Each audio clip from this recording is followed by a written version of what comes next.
बोलिए प्रेम से श्री सद्गुरु महाराज की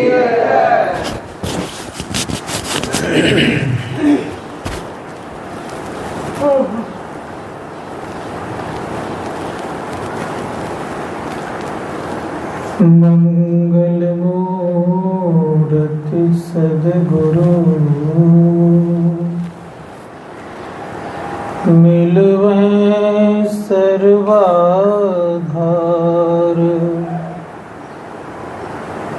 मंगलमय मंगल कर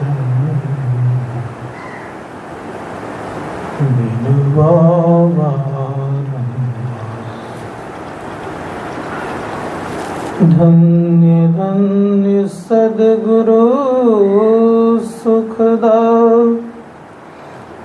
महिमा कही न जाए।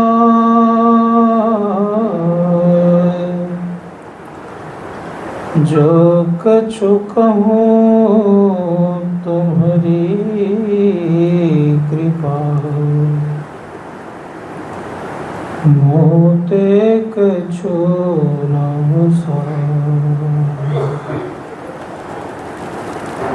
एक बार बुलंद आवाज जयकार करें। बोलिए प्रेम से श्री सद्गुरु श्री सद्गुरु श्री सद्गुरु महाराज की जय।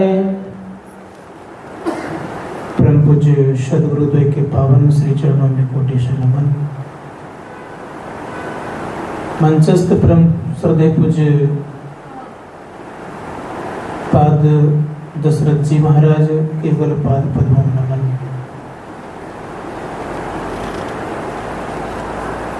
परमादरणीय परमण्य बोध के ज्ञाता भौतिक विद्या के अग्रगण्य डॉक्टर प्रोफेसर विजय कुमार जी, समस्त धर्म प्रेमी सज्जनों, साधक वृंद, संवेद समादरणीय सज्जन वृंद,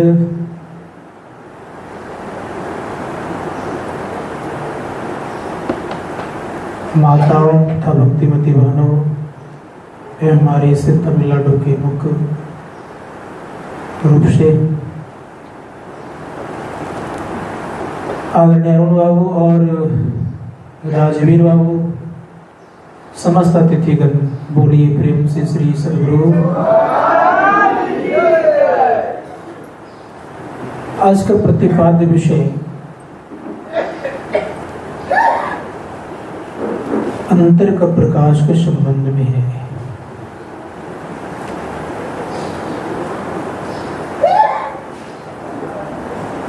सर्वप्रथम हम लोग को जानना ये चाहिए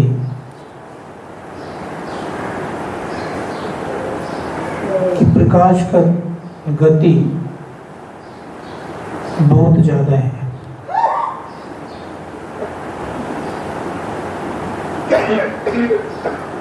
और जिस प्रकाश को हम आप के समक्ष है, उस सूर्य के प्रकाश को इस धरती पर आने में 8 मिनट 20 सेकंड लगता है।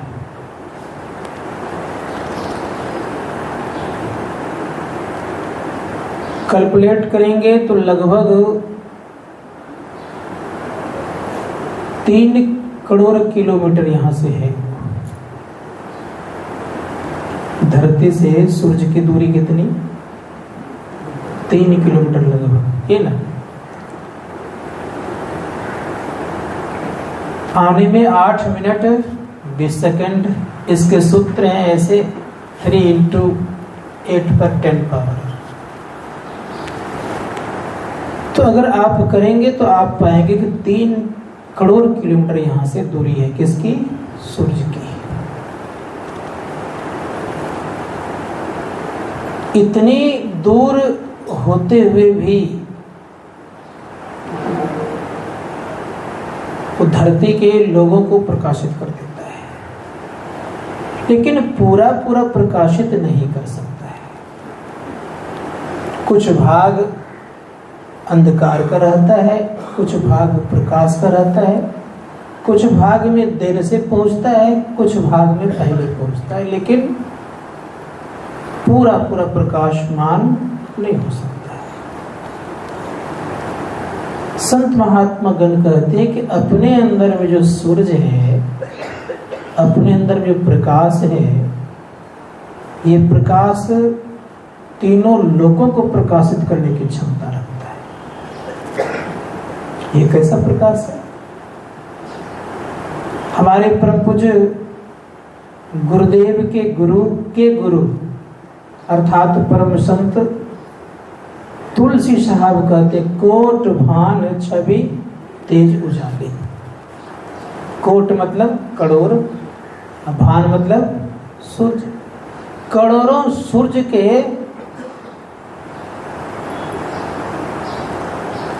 क्या आवाज नहीं पहुंच रही वहां तक क्या? हाँ, पीछे वाले सबको आवाज पहुंच रही है? अच्छा ठीक। तो करोड़ों सूरज के प्रकाश के सदृश अपने अंदर में वो प्रकाश है। संत महात्मा गण कहते इतने चीजों से आप संपन्न हैं, कोई चीज की आपको कमी नहीं है। अपना सूर्य है, अपना चंद्र है, विचार थोड़ा सा करिएगा। अपना प्रकाश है, अपने संपदा से आप परिपूर्ण हैं, भरे हुए हैं। इन सारी चीजों को होते हुए भी हम आप अगर कंगाल बने हैं तो कहीं न कहीं कमी हम आप में जरूर है। संत कबीर साहब कहते हैं, लाल लाल सब कोई कहे सबकी गांठी, सबकी गांठी लाल है, गांठी खोली परखे नहीं तासो भयो कंगाल। सब कोई लाल है, अंतर इतना है गठरी में बंधा हुआ है। एक सेठ जी था, बड़ा चतुर और चालाक था। बाहर में कमा करके पैसे को उन्होंने लाल में परिणत करके घर की तरफ चल दिए। पैसे की भनक लगता है, कैसे लग जाती है पकड़ मार को पता नहीं, सुगंध लगती है क्या पता नहीं, उसको लग गया, इसके पास लाल है। सेठ जी को पता चल गया कि ये पकड़ मार है। पकड़ मार जाकर के सट जाता है, जेब कतर सुखाते हैं आप लोग, सट जाता है। कहता है सेठ जी कहाँ जाएंगे?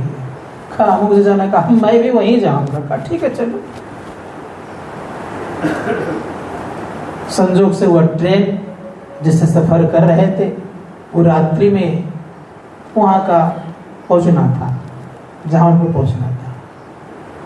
सेठ जी कहते देखो राहत है, कहाँ जाओगे? इसलिए दोनों प्लेटफॉर्म पर ही आराम करो, चलो वेटिंग रूम चलते हैं। तो दोनों वेटिंग रूम चले गए। अब प्रतीक्षालय रूम में जब गए, प्रतीक्षालय कमरे में जब चले गए तो सेठ जी कहते हैं कि देखो तुम भी थके हो, मैं भी थका हूं। ये प्रतीक्षालय रूम है, कमरा है, इसमें नाना प्रकार के लोग आते हैं। इसलिए एक काम करो, आधी रात तुम जगो और आधी रात मैं जगूंगा। इस तरह से करके रात व्यतीत हो जाएगी, तो नोट करके चल देंगे। सुबह कहा हाँ ठीक है सेठ जी। तो सेठ जी कहता है एक काम करो, तुम पहले सो जाओ। सेठ जी के कहने पर वो जो जेब कतर था वो सो गया।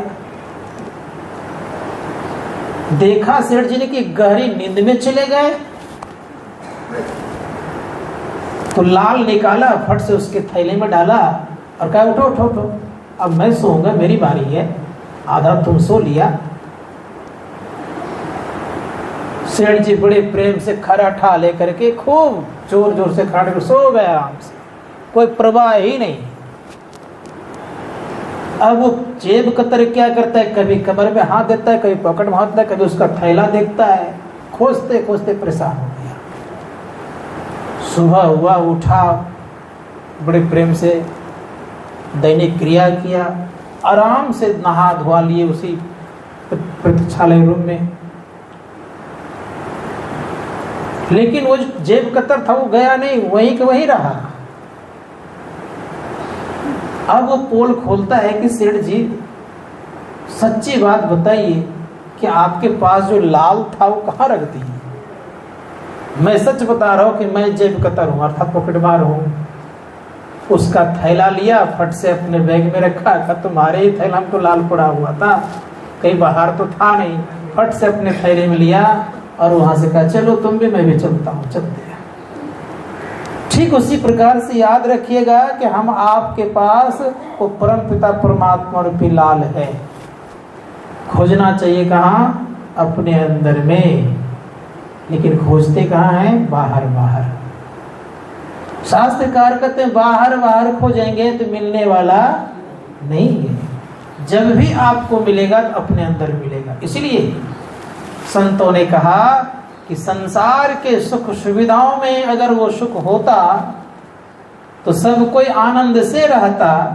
संसार के सुख सुविधाओं में वो सुख नहीं, अगर है वो सुख तो परमानंद की प्राप्ति में। इसलिए परमानंद की प्राप्ति करने के लिए भीतर में चलना होगा, इसमें कोई संदेह नहीं। चल पड़िए। कह रहे हैं, कौन कह रहे हैं? मैत्रेय उपनिषद के ऋषि कह रहे हैं, मैत्रेय मुनि कह रहे हैं कि भाई तुम्हारे अंदर में सदैव सूरज उगा रहता है, कभी अस्त लेता ही नहीं है। इसलिए कोशिश करो, इसको करने का प्रयास करो। बेचारे पूजा पाठ नहीं करते थे, ब्राह्मण थे ही, कोई पूजा पाठ नहीं करता। हम ही लोगों को देख रहे कोई पूजा पाठ करते हैं? ना तिलक लगाए हैं, ना क्या कहते हैं और कोई पूजा पाठ कर रहे हैं, ना कोई हवन की सामग्री इत्यादि है, कुछ भी नहीं है। लेकिन सब कोई कुछ न कुछ करते हैं। तो वे जो मैत्रेय मुनि थे वो कुछ नहीं करते थे। उनकी धर्म पत्नी बड़े प्रेम से पड़ोसी के यहाँ जाती थी, पड़ोसी के यहाँ तो ताना मारती थी उसकी पड़ोसी कि तुम ब्राह्मणी तो हो, लेकिन तुम्हारी जो शादी हो गई ना बिल्कुल चंडाल से हो गई। अब इस तरह से कहे तो बड़ा दुख लगता था। आ करके उनकी पत्नी अपने पति से कहती थी, कहा कि नाथ काहे ना पूजा पाठ करते हैं, लोग मुझे ताना मारते हैं, नाना प्रकार की बातें कहते हैं, दुख लगता है। मुनि भी ऐसे थे, इस कान सुनते इस कान से निकाल देते थे दूसरे कान से। ये स्थिति उनकी थी। जब लगातार कई दिन तक ऐसी स्थिति बनी रही, तब एक दिन मैत्रेय मुनि कहते हैं कि सुनो, दो अवस्थाओं में लोग संध्या बंदन नहीं करते। कौन कौन अवस्थाओं में? एक तो सूतक लगने पर, अर्थात दोनों तरह का सूतक, जन्म का सूतक या मृत्यु का सूतक। इन दोनों सूतकों में संध्या बंदन नहीं करते। इसलिए कहा मृता अमोमयी माता जातो बोधमय सूतक सूतक सूतक दोषम प्राप्त कथम संध्या उपास में। काहे अपनी पत्नी से कह रहे हैं कि मृता मोहमयी मातो जातो, मोहमयी माता मर गई, अब बोधमय पुत्र का जन्म हुआ। कि दो सूतक लग जाने पर मैं संध्या कैसे कर सकता हूं? संध्या नहीं हो सकती। दूसरी बात कर रहे हैं हृदय आकाश सदा भासती भासती, का हृदय आकाश में वो सूर्य सदा भासते भासते रहता है। न चौदम कथम संध्या उपासना, कह रहे हैं कि न चौदती कथम संध्या उपासना का जब सदा सूर्य उगा रहता है, कभी डूबता ही नहीं है, संध्या कैसे करूं?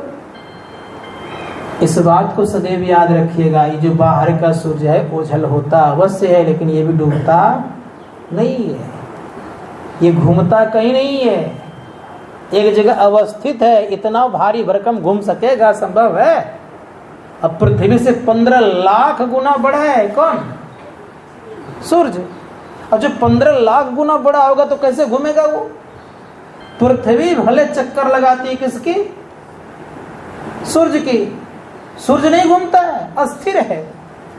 अब अस्थिर सूर्य है, उसकी चक्कर पृथ्वी लगाती है, तो जिधर जिधर पृथ्वी जाती उधर उधर उजियाला होता है, और जिधर नहीं आती उधर क्या कहते हैं, अंधेला होता है। यदि स्थिति है चंद्रग्रहण में यही आता है, बीच और चंद्रमा और पृथ्वी के बीच में चंद्रमा आ जाते हैं, सूर्य और पृथ्वी बीच में चंद्रग्रहण हो गया। सूर्य और चंद्रमा के बीच में पृथ्वी आते तो सूर्य ग्रहण हो गया। यही स्थिति होती है ना, होती है। शास्त्रकार कहते हैं कि ये भी डूबता नहीं है, स्थिति ऐसी है। लेकिन संतों ने कहा कि अपने अंदर में जो सूर्य है ये तो कभी नहीं डूबता है, अस्त होता ही नहीं है, सदा उजियाला किया हुआ है। फर्क कितना है? फर्क इतना है कि हम आपके अंदर में एक आवरण है, आवरण के कारण पूरे पृथ्वी पर प्रकाश सूर्य का नहीं आ सकता है। उसी प्रकार से हम आपके अंदर में आवरण होने के कारण हमें अंदर में सूर्य की रोशनी या प्रकाश कहीं दिखाई नहीं पड़ रहा है। अगर सूर्य की रोशनी देखना चाहते, प्रकाश देखना चाहते हैं, तो का आवरण को हटाना पड़ेगा। कैसे हटेगा? शास्त्रकार कहते हैं हटाने का उपाय है। कोई काम संसार में नहीं हो ऐसी बात नहीं है, सब काम करने में सब कोई सक्षम है। अब कितना प्रतिशत कर सकते वो निर्भर उन पर है। तो कह रहे बड़े प्रेम से संत महात्मागण के संसार की स्थिति जानो क्या है कि तुम्हारे अंदर में प्रकाश है, लेकिन तुम देखने कला से देखो। क्या देखने कला है? संत कबीर साहब भी कहते हैं कि देखो इस चर्म की दृष्टि से तुम्हें परमात्मा भी नहीं दिखेगा और प्रकाश भी नहीं दिखेगा। उन्होंने कहा चाम चश्म सो नजरिन आवे खोजो रूह की नैना। परमात्मा इस आंख से दिखने वाले नहीं है, ना उनका प्रकाश इस आंख से दिखेगा। तब क्या करना पड़ेगा? तो कहा कि इसके लिए हम आपको अपने अंदर में दीपक जलाना होगा। अब स्थिति यह बनती है कि दीपक जले तो जले कैसे? परम पूज्य गुरुदेव कहते हैं खोज करो अंतर उजियारी, दृष्टिवान कोई देखा है, कोई दृष्टिवान देखा है। और जो दृष्टिवान है तो होता क्या है? तो कहा अपने घट दिया ना वारो रे, वो अपने घट में दिया ना वार लेता है। दृष्टिवान ही अपने घट में दिया ना बार सकता है। लेकिन कैसे? तो परम पूज्य गुरुदेव कहते खोज करो अंतर उजियारी, दृष्टिवान कोई देखा है, गुरु भेदी का चरण सेव कर। भेद भक्त पा लेता है, निस्दिन सुरत अधर पर कर कर अंधकार फट जाता है। पीली नीली लाल सफेदी स्याही सन्मुख आता है, छट छट छट छट बिजली छटके भोर का तार दिखाता है। चंदा उगत उदय हो रवियों, धूर शब्द मिल जाता है। धूर कहते अटल को, वो अटल शब्द मिल जाता है। कैसे मिला? का गुरु भेदी का चरण सेव कर। भेद भक्त पा लेता है। किसी भेदीय गुरु से भेद लेकर अगर हम अभ्यास करते हैं, कहाँ का निस्दिन सुरत अधर पर कर कर। अधर के सुख कहते हैं अर्ध और ऊर्ध, याद रखिएगा। अर्ध ऊर्ध बीच लगन लगी हो है, छक्के रूप नहीं जात बखाना। इसके बीच में अगर लगन लग जाए तो कहना ही क्या? शास्त्रकार कहते हैं इसके बीच में लगन लगना इतना आसान नहीं है। इसलिए का अर्ध ऊर्ध बीच लगन लगी हो, छक्के रूप नहीं जात बखाना। उनका बखान नहीं कर सकते आप। लेकिन प्रश्न का उदय ये हो जाता है कि अर्ध ऊर्ध के बीच में लगन लगाने के लिए क्या करना पड़ेगा? का निस्दिन सुरत अधर पर कर कर। प्रत्येक दिन, अब प्रत्येक दिन करेंगे जो व्यक्ति, उन्हीं व्यक्ति का एक न एक दिन वहां पर लगन लग जाएगा। और जो आज करेगा कल नहीं करेगा, फिर 2-4 दिन के बाद छोड़ देगा, तो उनसे कभी होने वाला नहीं है। जैसे उदाहरण दे देता हूं आपको मैं, यहाँ से रामेश्वरम से चलना अगर चाहे हम लोग क्या कहते अपने अपने स्थान पे, तो 2-4 दिन जाकर कन्याकुमारी में रुक जाएं, फिर उससे और आगे रुक जाएं, फिर उससे और आगे रुक जाएं। रुकते रह जाएंगे तो क्या हालत होगी? पहुंच पाएंगे कभी घर? ठीक उसी प्रकार से याद रखिएगा, चलना अगर चाहेंगे, मुझे जाना है, जिस प्रकार से अभी सबको मन में बैठा है कि घर पहुंचना है 6-7 तारीख को, ये लक्ष्य है ना सबके अंदर में। 7-8 तारीख को घर पहुंचना है हर एक हालत में। क्यों? दीपावली आ रही है, उसी प्रकार से ये लक्ष्य अगर दिमाग में सेटिंग कर लीजिए कि मुझे पहुंचना है, तो एक न एक दिन पहुंच जाएंगे। और लक्ष्य जब तक निर्धारित नहीं रहेगा तब तक वो व्यक्ति कभी भी अपने मुकाम पर नहीं पहुंच सकता। इसलिए कहा लक्ष्य ओझल होने न पाए, कदम मिलाकर चल, सफलता तेरी कदम चुमेगी आज नहीं तो कल। लक्ष्य होना चाहिए। लक्ष्य विहीन व्यक्ति का कोई भी संसार में वैल्यू नहीं है, कहीं वैल्यू नहीं होता है। लक्ष्यहीन तीरंदाजी क्या कर सकता है, क्या हाथ तीर लगाएगा वो, उसका कोई लक्ष्य ही नहीं। तो लक्ष्य चाहिए जीवन में। तो कह रहे हैं क्या कि निश्चित दिन हमारा लक्ष्य कैसा होना चाहिए, निश्चित दिन सुरत अधर पर कर ये लक्ष्य होना चाहिए। कहाँ, अधर पर सुरत रखने का।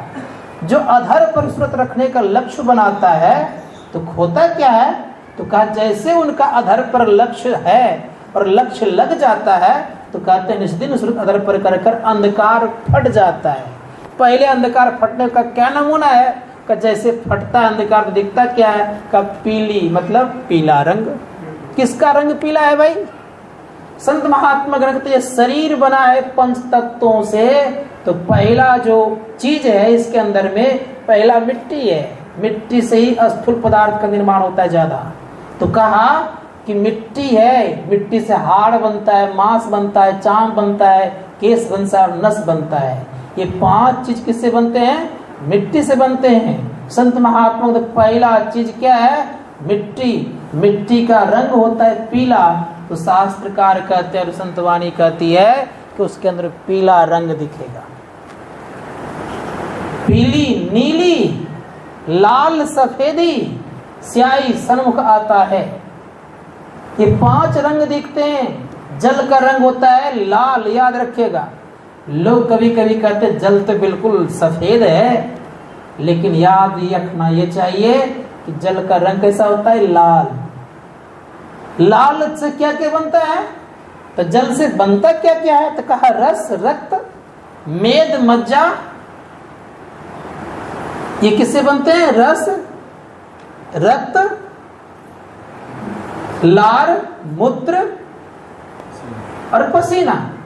ये 5 बनते हैं इससे। तब बारी आती किसकी, अग्नि से। अग्नि से क्या, भूख, प्यास, आलस, नींद और जवाई। ये 5 इससे हो गए। अब बारी आती किसकी, हवा की। हवा से क्या क्या बनता है, तो कहा चलना, बोलना, सिकुड़ना, पसरना और बल करना। ये होता है 5 चीजें। संत महात्मा गण कहते बारी आती आकाश की। आकाश से क्या बनता है, का आकाश से बनता है काम, क्रोध, लोभ, मोह और मद मतलब अहंकार। ये 5 तत्वों से 5 निकलते हैं, इसलिए इसको 25 प्रकृति कहते हैं।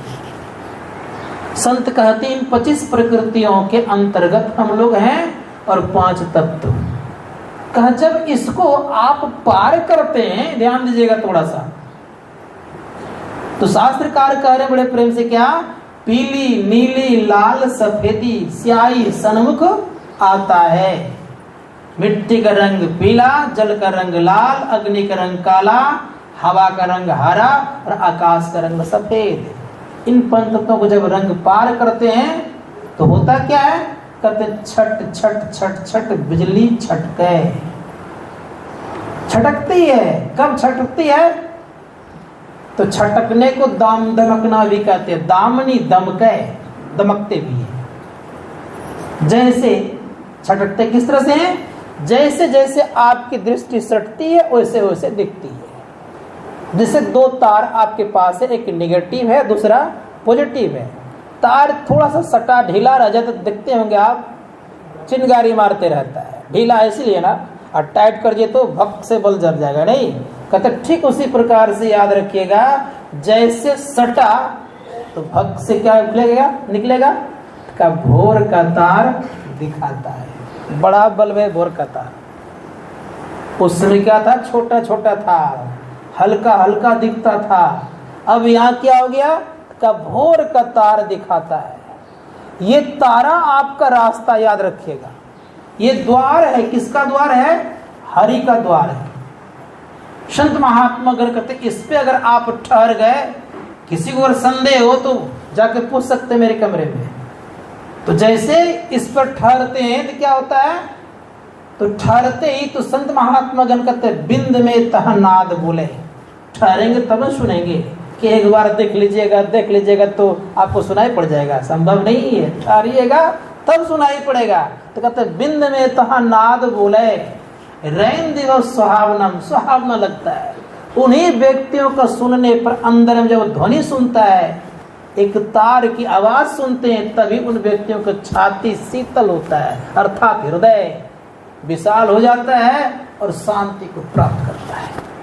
तो कहा संतों ने कि उस पर ठहरिए, भोर का तार दिखाता है। जैसे भोर का तार दिखाता है, अगर उसमें थोड़ा सा ठहर गए तो परिणाम क्या होगा, का चंदा उगत उदय हो रवि हो। चंदा का उदय, चंद्रमा का उदय होते ही आप सहस्त्रदल कमल में प्रवेश कर गए। सहस्त्रदल कमल को देख लिया आपने। सहस्त्रदल कमल में क्या होता है, सहस्त्रदल कमल ज्योति करे झलमल, ऐसी स्थिति होती है। उसको वहीं से लोग ब्रह्मलोक कहते हैं, उसको ब्रह्मा जी का लोग वहीं शुरू हो जाता है, याद रखिएगा इसको। संतों ने कहा ऐसी अवस्था प्राप्त जब कर लेते हैं तो आप इतना जान लीजिए कि आपके अंदर में एक शक्ति आती है, वहीं से गिरने का भय भी होता है, ये भी जानिए। वहां 8 सिद्धियां हाथ जोड़ी खड़ी रहती है। कभी खूब सुंदर सुंदर चित्र को देखेंगे, कभी कभी आपको प्रलोभन देगा क्या चीज का, मान बढ़ाई का, कभी आपको प्रलोभन देगा सिद्धियों का। देखे होंगे, सुने होंगे कि एक महात्मा बहुत कुछ लोगों को दे दिए, देते देते जब समाप्त हो गया तो फिर वो जस के तस हो गए। तो इससे बचना चाहिए। संतों ने कहा इसलिए सावधान रहना चाहिए। जब सावधान रहता है तब रास्ता आगे का तय करता है। क्या आगे का रास्ता तय है? संतों ने कहा उसी के अंदर में तब सूर्य का उदय होता है। सूर्य के उदय होते ही उनके पास विद्याओं की कमी नहीं होती। सूर्य का दर्शन एक बार करने से नहीं होता। गुरु महाराज प्रवचन में है कि बार बार अगर जो सूर्य का दर्शन करता है तो सारी विद्या हाथ जोड़ी खड़ी रहती है, जो चाहिए आपको मिल जाए। जिस भाषा को जानना चाहेंगे उस भाषा को जान जाएंगे। जिस चीज को आप जानना चाहेंगे, आप इंजीनियरिंग नहीं पढ़े ना तब भी आप जान जाइएगा। आप कॉलेज के मैथमेटिक्स नहीं पढ़े ना तो पढ़ा दीजिएगा अगर जान चाहिएगा तो। कुछ भी आपके लिए मुश्किल नहीं होगा, कठिन नहीं रहेगा, सब आसान हो जाएगा आपके लिए। लेकिन इसके लिए बड़ी मेहनत की जरूरत है। मेहनत करना पड़ेगा, बहुत अभ्यास करना पड़ेगा। जैसे सूर्य देखते तो कैसा सूर्य अंदर का, तो संत कबीर साहब कहते हैं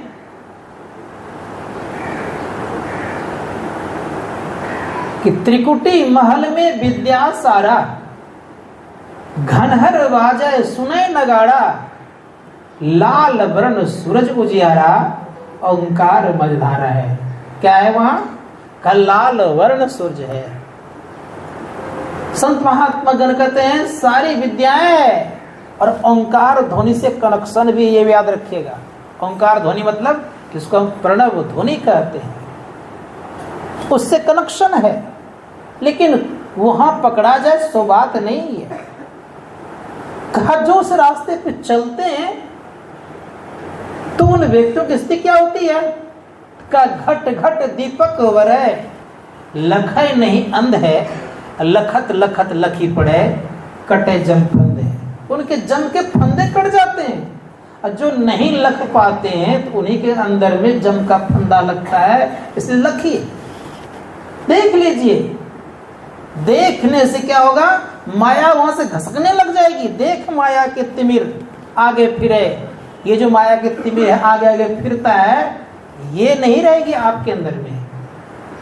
वहां आएगी तो सूक्ष्म माया आ जाएगी आपके जीवन में, लेकिन मोटी माया आपके धीरे धीरे खत्म आ जाएगी, हो जाएगी। इसलिए संतों ने कहा कि जीवन में कल्याण चाहिए तो इसकी बड़ी आवश्यकता है। आगे बड़े सुंदर शब्द कह रहे हैं उल्टी देखो घट में ज्योति पसार, अपार ज्योति है। उस ज्योति की तुलना संसार किसी भी प्रकाश से आप नहीं दे सकते। शांतिमय प्रकाश है, मन की चंचलता समाप्त हो जाती है, परम शांति लगता है देखने में। संतों ने कहा उसको देखने का प्रयास जो करता है वो उच्च कोटि के साधक हो जाता है। लेकिन सिद्धियां तो प्राप्त हो जाती है, लेकिन सिद्ध होने से आत्म कल्याण हो गया, सो बात नहीं है। मैंने कल के परसों कहानी सुनाया था, बहुत सारे उनके अंदर में गुण आ जाएगा, वो आकाश में उड़ जाएंगे, यहां तक स्थिति हो जाएगी, भारी भरकम बन जाएंगे, हल्का बन जाएंगे, अदृश्य हो जाएंगे, ये सब हो जाएंगे। लेकिन इससे आपका आत्म कल्याण हो गया, अपना साक्षात्कार कर लिए, सो बात नहीं।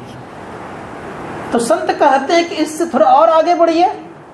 जैसे आप आगे बढ़ते हैं तो आपको क्या मिलता है? एक शब्द मिलता है, एक नहीं, ये दूसरे के अंदर है।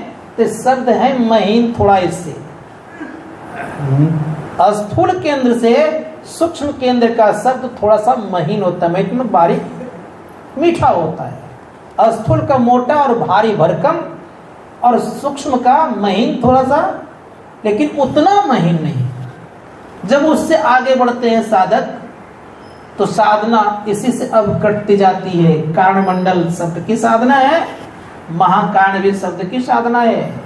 लेकिन ये सब जितने भी शब्द हैं उसमें भले ही वो प्रणव ध्वनि है, सार शब्द है, लेकिन जड़ात्मक शब्दों से मिला हुआ है, इसको याद रखिएगा। जड़ात्मक शब्दों से मिलने के कारण संत महात्मा गण कहते हैं कि जब साधक आगे बढ़ता है तो साधना करने क्रम में पहुंचते पहुंचते जब वह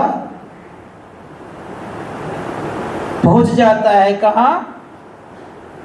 महाकारण में, तब उन व्यक्तियों का स्थिति क्या होती है? तो बड़े प्रेम से कहा कि वहां पहुंचते ही अब उनको सार शब्द की प्राप्ति होती है।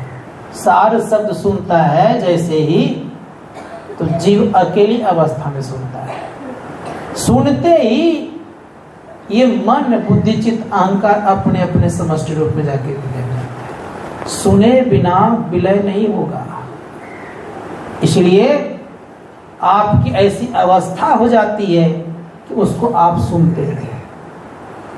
कोई प्रश्न कर सकता है कि पहले सुना जाता है कि बाद में ये कर सकते हैं? तो सीधी सी बात ये हम आप जाने कि जैसे मान लिया जब खाने पर पेट भरता है कि पहले भर जाता है, भोजन को देखने से तो पेट नहीं भर जाएगा कि खाने से भरेगा। इतना अवश्य जान लीजिए कि जैसे ही आप उस अवस्था में पहुंचते हैं, जैसे से पेट भरता है क्या होता है? भूख रहती कि जाती है? जाती है ना। उसी तरह से जैसे आप देखते तो अपने अपने सब साइड ले लेते हैं, लेकिन सुनेंगे, सुनते ही ये होता है। इसी को ऋषि मुनियों ने ओम कहा, याद रखिएगा। अस्फोट कहा, प्रणव ध्वनि कहा, राम नाम कहा, सत्य नाम कहा, सार शब्द कहा, इसको असली गायत्री मंत्र कहा। संतों ने कहा इसी गायत्री मंत्र से संसार की सृष्टि होती है। ये शब्द पहले आता है, शब्द पहले तब प्रकाश बनता है। शब्द से उत्पत्ति किसकी हुई है? प्रकाश की हुई है। संतों ने कहा कि प्रकाश पहले नहीं, पहले शब्द, शब्द बिना प्रकाश की उत्पत्ति संभव नहीं है, क्योंकि सूक्ष्मता से स्थूलता की तरफ। शास्त्रकार कहते हैं सूक्ष्म कौन?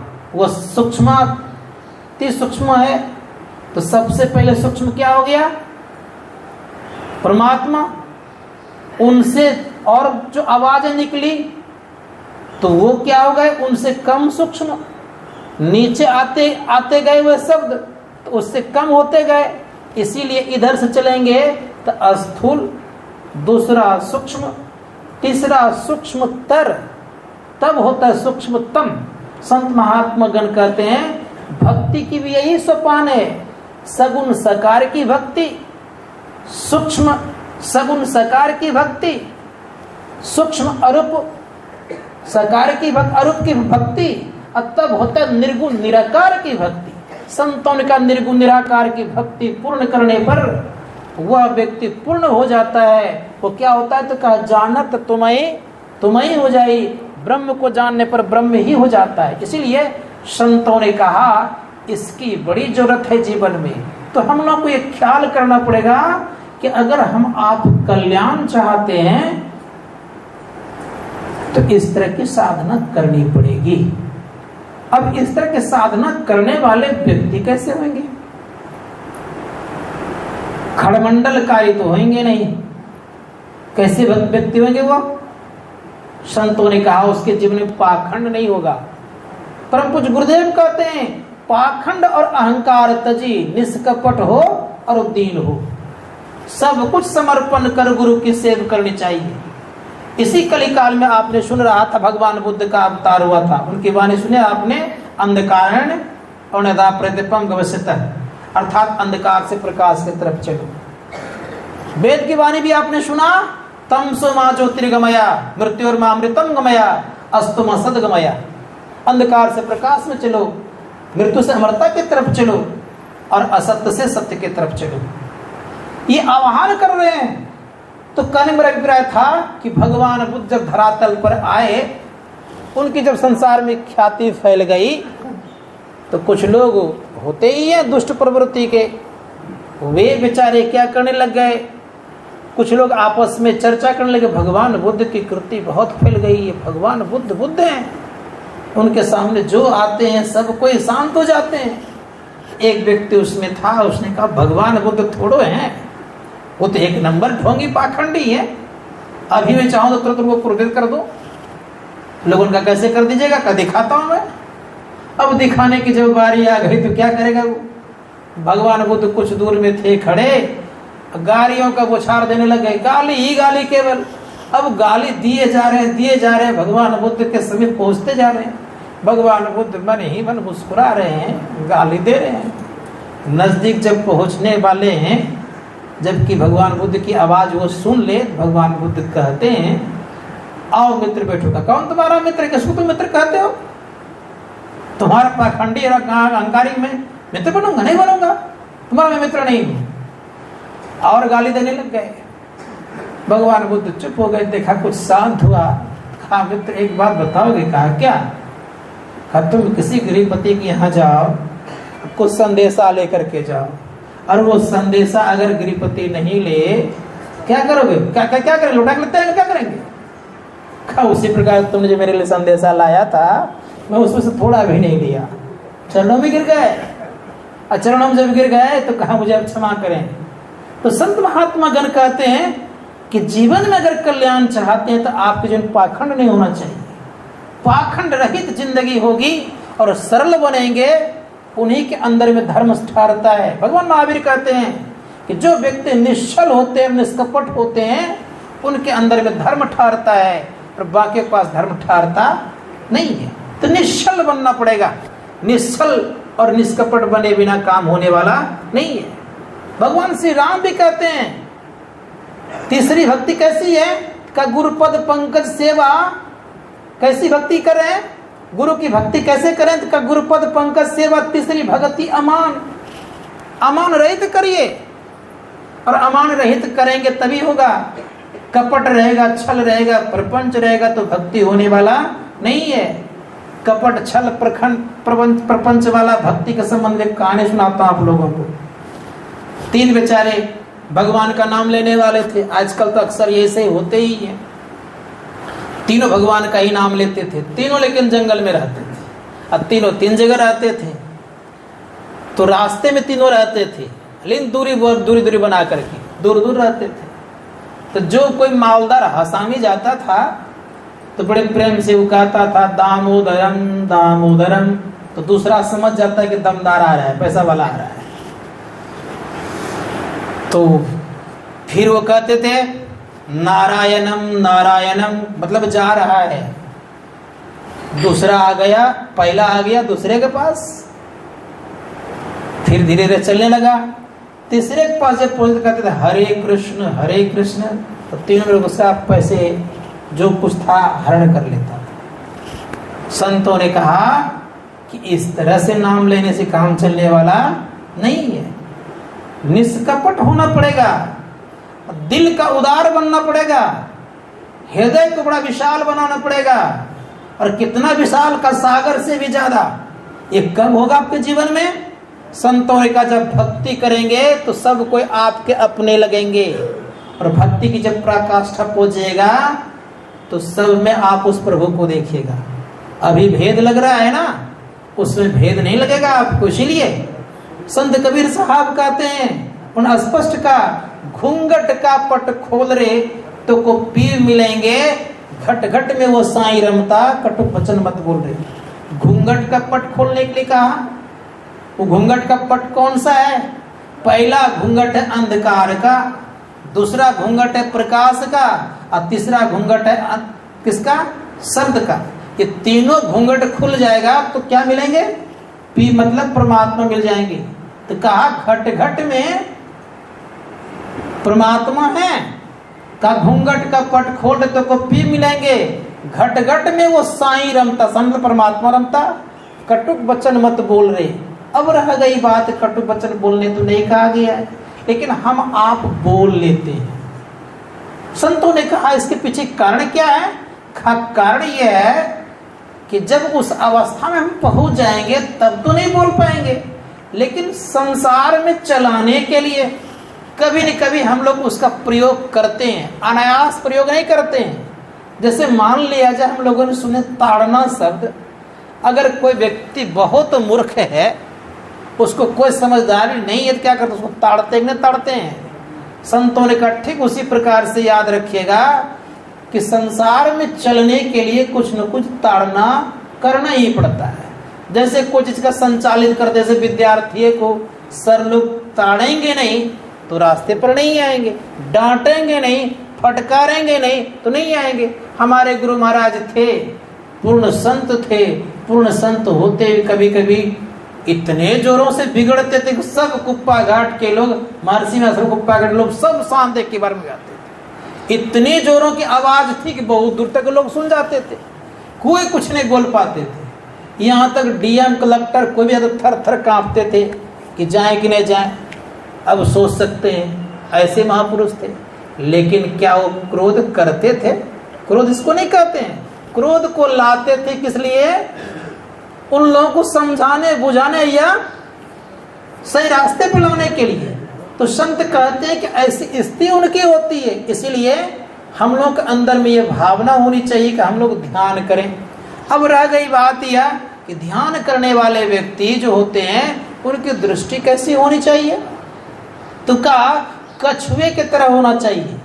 तो कहा कमठ दृष्टि जो लावै सो ध्यानी प्रमाण, सो ध्यानी प्रमाण सूरत से अंडा सेवै, आप रहे जलमाई सूखे में अंडा देवे, जस पनिहारी भरे कलश मार्ग में आवे, कर छोड़े मुख वचन चित्त कलशा में लावे, फनी मनी धरे उतारी आप को चरणे जावे, गाफिल न पड़े मनी माही रहावे, पलटू कारत सब करे सुरत रहे अलगान, कमठ दृष्टि जो लावै सो ध्यानी प्रमाण।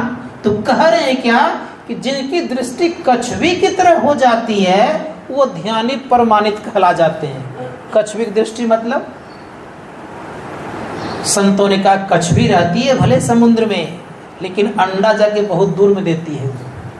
अगर अंडा यहाँ दे तो सब पानी बहा के ले जाए, समुद्र लेकर चला जाएगा, तो दूर में जाकर देती है, लेकिन वहीं रह नहीं जाती है। वो आ जाती है कहाँ? पानी में चारा करती है, खाती है, पीती है, लेकिन ख्याल से उस अंडे को कछुवी सेवती रहती है। अगर संजोग बस मछुआरा के द्वारा, जाल देने वाले के द्वारा अगर वो कछुवी फंस जाए और उसको मार दिया जाए तो एक भी अंडे से बच्चे नहीं होंगे, सब अंडे सड़ जाएंगे। संत महात्मा ठीक उसी प्रकार से हम आपका ख्याल कैसा होना चाहिए? कछुवी की तरह ध्यान वहां रहे, किस पर? लक्ष्य पर। और लक्ष्य पर ध्यान रखेंगे तो क्या होगा कि हम आप एक न एक दिन ध्यानी बन जाएंगे। दूसरी बात कही गई कि जैसे राजस्थान में तो देखे होंगे आप लोग कि राजस्थान की स्थिति कैसी थी, तो दूर से पानी लाने के लिए लोग जाते थे। एक कुआं रहता था वहां दूर में, वहीं पर लोग जाते थे, कई गागरी लेकर के जाते थे, कई गगरी, 2-4 गगरी मस्तिष्क पर ले लेते थे, माथे पर ले लेते थे, एक आध को बगल में लेती थी, फिर हाथ में लेकर के सखियों के साथ जा रही है, गपशप करती जा रही है, लेकिन उस गगरी पर ही ख्याल रखती थी, सखियों की बातों पर ख्याल नहीं रखती थी। वो भले मुंह से बोल रही, उत्तर भी दे रही है, लेकिन ख्याल कहाँ रखती थी? उस गगरी पर। तीसरी बात की उपमा दी गई यह कि मनियार सांप होता है, रात्रि काल में निकलता है वो सर्फ, ध्यान दीजिएगा थोड़ा सा, रात्रि काल में निकलने पर वो मणि को मुंह से उगल देता है, और उगल देने के बाद उसकी रोशनी में जो कीड़े मकोड़े आते हैं उसी को खाते हो, वही उसके लिए चारा हो जाता है। अगर कोई व्यक्ति उस मणि को ले ले तो मणि को नहीं पाते ही वो प्राण गंवा देता है। संतों ने कहा ऐसी स्थिति होती, इसलिए हम आपको चाहिए जीवन में कि अगर इस तरह से हम लोग ध्यानी ज्ञानी बन जाएंगे तो घर बैठे आप जोगी हैं कि नहीं है, घर बैठे आप क्या कहते हैं महात्मा है कि नहीं है, संत है कि नहीं है। संत महात्मा गण कहते हैं कोई जोड़ी पड़ेगी इसकी। इसीलिए संतों ने कहा बहुत लोग ऐसे हैं जो कि पैंट शर्ट पहनते हैं लेकिन अच्छी अवस्था को प्राप्त किए हैं, बहुत ऐसे लोग हैं जो कि ऑफिस कॉलेज करते हैं लेकिन अच्छी अवस्था को प्राप्त किए हैं। संतों ने कहा इसको राजयोग कहते हैं। राजयोग को करने वाले व्यक्ति साधारण नहीं होते हैं, राजा की तरह रहते हैं। इसीलिए आपकी सारी व्यवस्थाएं राजा की तरह हो गई है। इसलिए देखें सुने कल से लोग बोल रहे हैं इतनी सारी व्यवस्था तो ब्याह शादी होता है, क्यों नहीं हो भाई इतनी व्यवस्था। जब राजा की तरह योग करने के लिए आए हैं तो पेट सुखाने हम लोग आए हैं नहीं ना। इसलिए धूमधाम से खाइए पीविए, बड़े प्रेम से रहिए, खूब भगवान का नाम लीजिए। ये मन का खेल है, यहाँ पेट सुखाने वाली पूजा नहीं होती। संत महात्मा गण कहते खूब बढ़िया से खाइए और मन का खेल से खेलते रहिए। अब मन का खेल से जो खेलते रहेगा तो एक दिन निश्चित है वो एक दिन खेलते खेलते खेल ही लेगा। कोई डायरेक्ट क्या कहते इंटरनेशनल खिलाड़ी नहीं बन जाता है, अभ्यास करते करते झूठ-मूठ खेलते खेलते एक दिन वो इंटरनेशनल खिलाड़ी बन जाता है। उसी प्रकार से झूठ-मूठ खेलते रहिए, झूठ-मूठ खेले सचमुच होए, और सचमुच खेले बिरला कोय, और जो को खेले मन चितलाए, होते होते हो जाए एक दिन हो जाएगा। इसलिए लगे रहिए, छोड़िए नहीं, और जब लगे रहेंगे तो एक न एक दिन बेड़ा पार लग जाए। क्योंकि भक्ति का बीज का कभी नाश होता नहीं है, भक्ति बीज पलटे नहीं, जो जुग जाए अनंत, ऊंच नीच घर जन्म ले तऊ संत के संत। कहीं भी जन्म लेगा उनका नाश कभी नहीं होगा। दूसरी बात कह गई कि भक्ति कहीं भी अगर कर लेंगे लोग तो चलेगा। और जिस प्रकार से सोना कहीं गिर जाता है और उसको उठा करके अगर कोई व्यक्ति स्वर्णकार के यहाँ दे आवे उसका मूल्य नहीं घट जाता है। इसलिए उन्होंने कहा भक्ति क्या है, तो कहा कि जैसे मान ले सोना है तो कहा भक्ति बीज बिनसे ने जो जुग जाए अनंत, ऊंच नीचे घर जन्म तो संत के संत।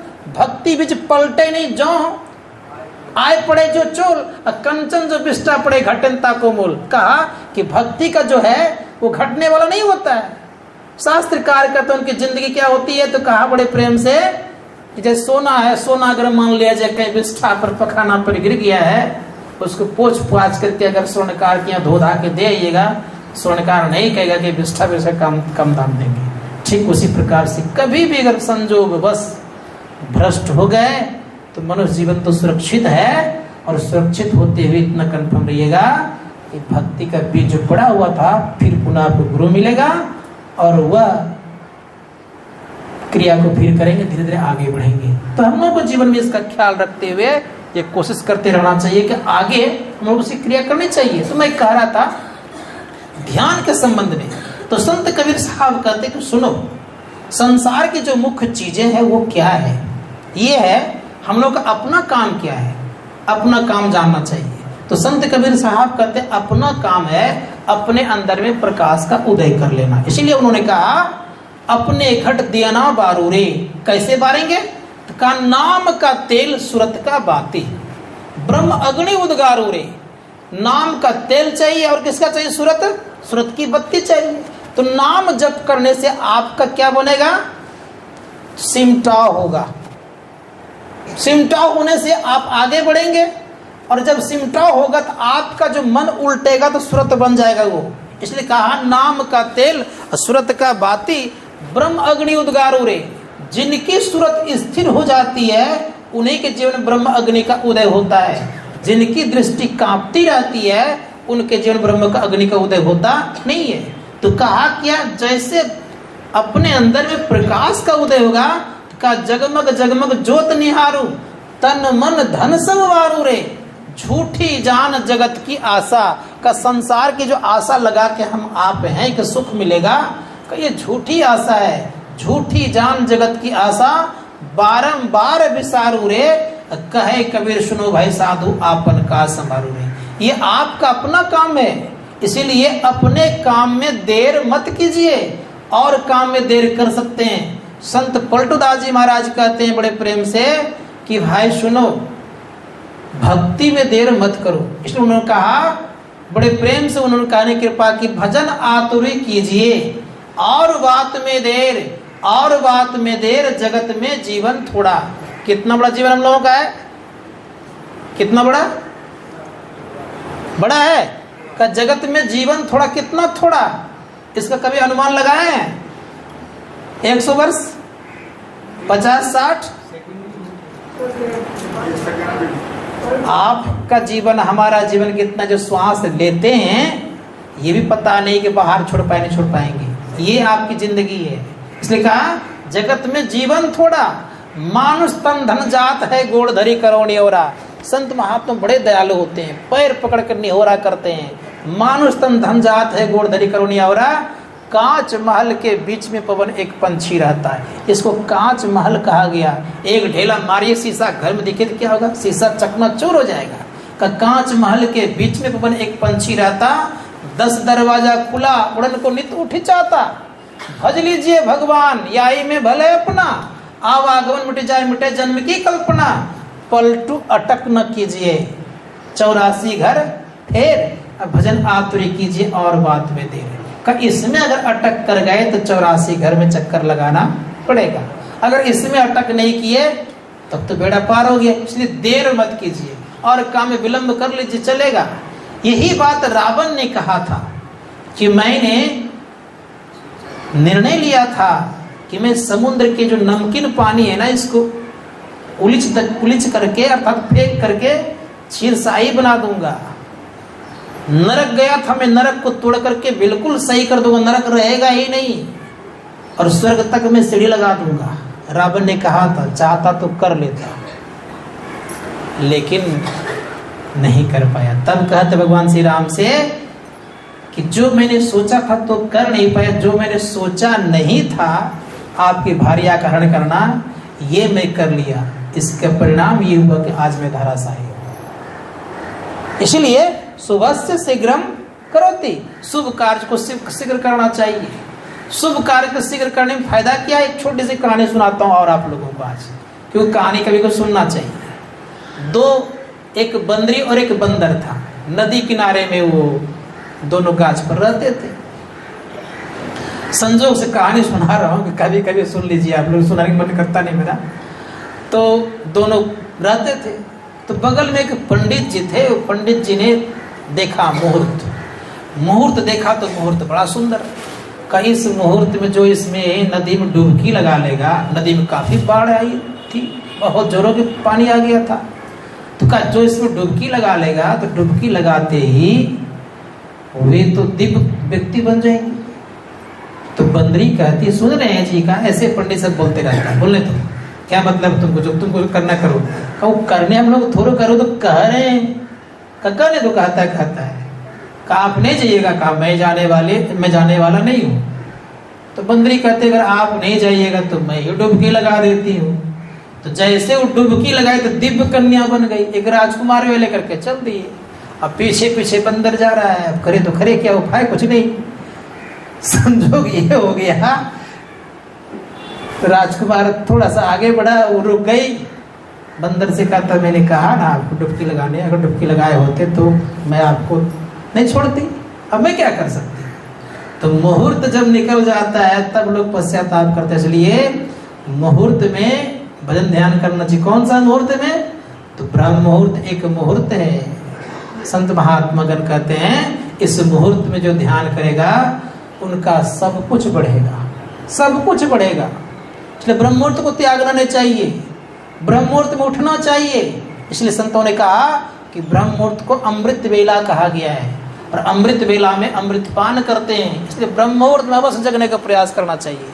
लेकिन आजकल आधुनिक युग होते जा रहा है, इस आधुनिक युग में बहुत देर में सोते हैं और बहुत देर में जगते हैं, तो ये हम आपकी हानि होती है। तो मैं कह रहा था मुहूर्त कभी जाने नहीं दीजिए। दूसरी बात रह गई है कि जब आपको ये बोध हो जाए कि मुझे आत्मज्ञान की शिक्षा लेनी है, आत्मा को परमात्मा तक कैसे मिलाना है इसकी जुक्ति लेनी है, ये भी तैयार हो जाना चाहिए, इसमें देर नहीं करनी चाहिए। संत महात्मा गण कहता और काम में विलंब। मुझे याद है एक बार की बात है, एक व्यक्ति दीक्षा लेने के लिए बड़े उतावला हो चुका। संजोग से क्या हुआ, उनको कोई आवश्यक काम लग गया, और लग गया तो आज दिन तक वो दीक्षा नहीं ले पाए। अब कहता है लेके क्या करूंगा, अवस्था घट गई। तो संत महात्मा गण कहते हैं कि उतावला हो जाते हैं, ले नहीं पाते, लेकिन तुरंत लेना चाहिए। नारद जी के समय की बात बता दूं आपको। एक महात्मा जी बड़े सुंदर थे, वो तो दीक्षा लेके भजन ध्यान करने लग गए। उन्हीं के एक शिष्या थी, उनसे भी उन्होंने दीक्षा ले लिया। उन्हीं नारद जी से, नारद जी शिष्या थी, दीक्षा ले लिए। अब उनकी धर्मपत्नी हो गई एक राजा की। तो राजा के धर्मपत्नी होने के नाते उन्होंने बड़े प्रेम से कहा कि आप भी दीक्षा ले लीजिए, अपनी पत्नी कह रही है राजा से, मतलब रात उनसे कह रहे हैं। तो कहा कि हम दीक्षा लेने वाले में से नहीं है, नहीं लेंगे। कोई उसको इस तरह से पंडित जी का नाम देते हैं, कहानी इस तरह से ही है। तो गए संजोग से धोती वोती लेकर के गए नहाने के लिए गंगा। तो उधर से पंडित जी नहा करके आ रहे थे, कह जानते हो जी? कहा क्या? कहाँ जा रहे इतना भोरे भोरे? कहा हमारे आए हैं गुरु जी, दीक्षा लेना है उनसे। कहा भदवा चल रहा, भदवा समझते हैं आप लोग? भादरने लगता है जो क्या बोलते हैं, पंचक इत्यादि जो बोलते हैं। कब पंचक में कोई दीक्षा लेता है जी? पंचक निकलो तब लेना। और संजोग पंचक के भीतर ही संसार से चले गए, तो फिर तो ले नहीं पाए। इसीलिए मुहूर्त जब मिल जाए, जब मन कर जाए। उपनिषद में आया है कि जब आपकी स्थिति संसार में अच्छी हो जाए या नहीं हो, आपका मन केवल हो जाए कि मुझे भगवत भजन करना है, तत्क्षण ले लेना चाहिए। मैं इसलिए मैं इस बात को रख रहा हूँ, देर नहीं करनी चाहिए। और देर सबका में कर दीजिए, लेकिन भजन में देर मत करिए। तो पलटूदास जी महाराज कहते हैं कि और बात में देर, जगत में जीवन थोड़ा। मानुष तन थम जात है, गुड़ धरी करो नहीं हो रहा। कांच महल के बीच में पवन एक पंछी रहता, 10 दरवाजा उड़ा खुला उड़न को तितु ढिचाता। भज लीजिए भगवान या आए में भले अपना, आवागमन मिट जाए मिटे जन्म की कल्पना। पलटू अटक न कीजिए 84 घर फेर, भजन आतुर कीजिए और बात होती रहे। लेकिन मैं कह रहा था प्रकाश के संबंध में, तो प्रकाश है क्या? हरदम उगा रहता है। संत कबीर साहब, कबीर कमल प्रकाशिया, उगा निर्मल सूर, रैन अंधेरी मिट गई, बाजे अनहद तूर। अपने अंदर में अनहद शब्दों की भौचार लगा हुआ है, भरमार है, सुनिए उसको। लेकिन क्या क्या होता है? तो संत कबीर साहब और कहते हैं, 5 नौबत बाजती हो 36 राग, असो मंदिर खाली पड़ा बैठन लगे काग। हमारे परम पूज्य गुरुदेव भी कहते हैं, बजती है 5 नौबतें सुन एक एक को, प्रति एक पे चढ़ जाके निज नाग पूजना।